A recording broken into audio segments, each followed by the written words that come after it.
बरसात का मौसम था। बादल गरज रहे थे।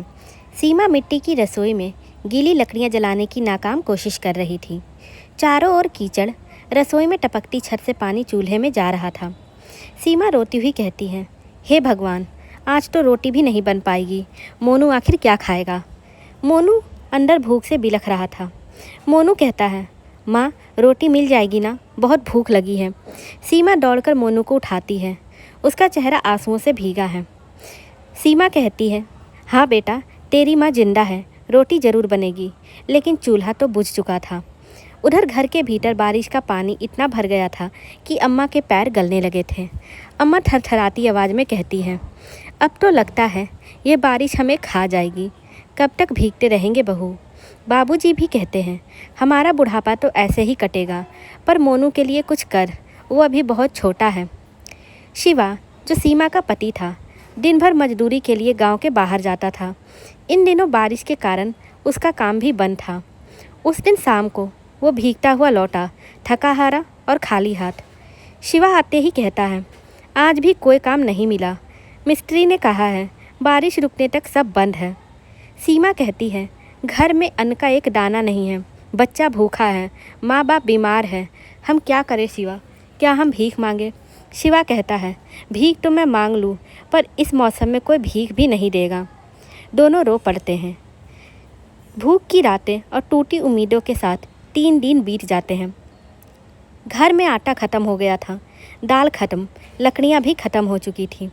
मोनू अब बात भी नहीं करता, बस एक कोने में चुपचाप बैठा रहता था। एक रात अम्मा कहती है, बहू तू मेरी पुरानी चांदी की बालियाँ बेच दे, मोनू को दूध तो दिला दे। सीमा हैरानी से कहती है, अरे माँ जी, वो तो आपकी शादी की बाली है ना। अम्मा कहती है, रिवाजों से पेट नहीं भरता बहू, मोनू की सास से पहले है। सीमा वो बाली लेकर गांव के साहूकार के पास जाती है। लाला जी, ये बाली ले लीजिए, थोड़े पैसे दे दीजिए, रोटी चाहिए बस। लाला कहता है, बाली ठीक नहीं है, मैं बस 500 दूंगा, और वो भी ब्याज पे। सीमा ने बिना सोचे पैसे ले लिए। उसी शाम उन्होंने 2 किलो आटा, थोड़ी दाल और लकड़ियाँ खरीदी। सीमा ने पहली बार 3 दिन के बाद रोटियाँ बनाई, लेकिन अब उसके मन में एक सोच उठी। सीमा कहती, हमें किसी पर निर्भर नहीं रहना चाहिए शिवा, अब कुछ करना होगा, हम कुछ अपना करेंगे। सीमा को मिट्टी के खिलौने बनाना आता था। उसने कुछ छोटे छोटे मिट्टी के घोड़े, हाथी और दिए बनाए और गांव की हाट में ले गई। मिट्टी के सुंदर खिलौने सस्ते में अपने गांव के हाथ से बने थे। शिवा ने भी साथ देना शुरू किया। वो साइकिल पर रखकर खिलौने बेचने लगा। धीरे धीरे लोग पसंद करने लगे। गांव के बाहर के लोग भी आकर उसका खिलौना खरीदने लगे।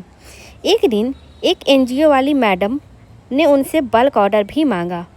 एनजीओ वाली मैडम ने कहा, तुम्हारे बनाए मिट्टी के दिए दिल्ली तक जाएंगे अब, और तुम्हारे खिलौने भी बहुत सुंदर हैं, हमें ये बल्क में चाहिए। 1 साल बाद फिर वही बारिश आई, लेकिन अब घर की छत टपकती नहीं थी।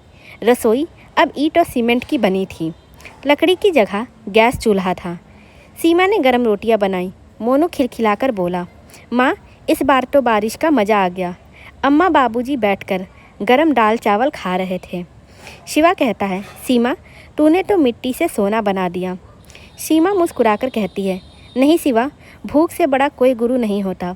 भूख ने हमें सिखा दिया, खुद पे भरोसा रखो तो बरसात भी आशीर्वाद बन जाती है।